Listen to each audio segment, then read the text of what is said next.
In honor of me being 4 years post-op from my top surgery, let's answer some common questions about top surgery. How do you decide what method is right for you? Do you get double incision, peri, or keyhole?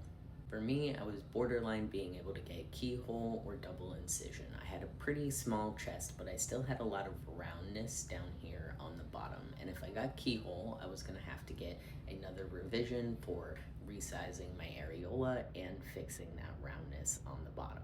And personally, I just didn't want to go in for a second surgery, and I didn't want to wake up from my top surgery and still be dysphoric about my chest. Because for me personally, the things that gave me dysphoria with my chest were the roundness on the bottom and the size of my areola. So for me, double incision was the right choice. I never cared about having scars. How was the recovery from top surgery? You'll hear a lot of people say that top surgery is completely pain-free. I did experience quite a bit of pain, but I also did my recovery pain med-free. For me, the first couple days were pretty painful. After that, it was a pretty manageable soreness. What was the worst part of top surgery recovery?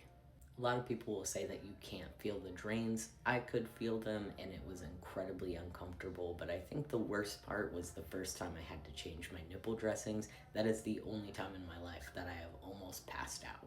What is a number one essential for top surgery recovery? Bendy straws.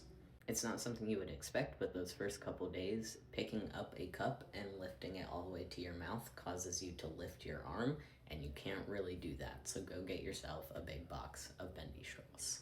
What's the sensation like over time? Sensation post-op for everybody is going to be very different, but for me personally, I still have areas of complete numbness. I can't feel this over here at all, but this whole side I could feel immediately after surgery and never lost any sensation. It took a couple years for me to stop getting those zapping kind of painful feelings. I still get them very, very occasionally, but mostly for me, I just have this spot here that feels like an itch that can never be scratched. Let me know what other questions you guys have about top surgery.